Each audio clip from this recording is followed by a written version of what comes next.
Let's make lilac passion fruit orange juice. Tinatawag na passion fruit ay isang tropical fruit dito sa Hawaii. It grows in a vine. Nag-start po yun siya sa pagiging green, tapos nagiging yellow pag hinog na. Commonly used for making juice.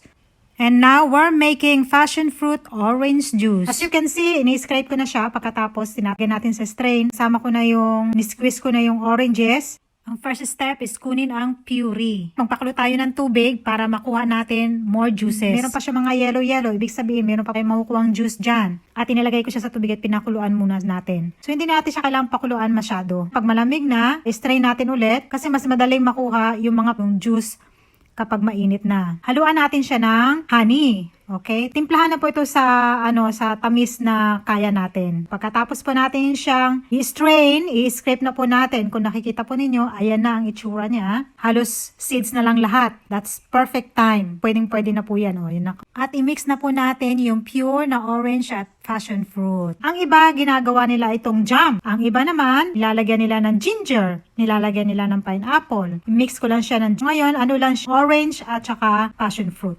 Ayan. Yan na. I-chill po natin at isi-serve natin ito with ice. Enjoy the refreshing drinks of Lilikoi or passion fruit orange juice.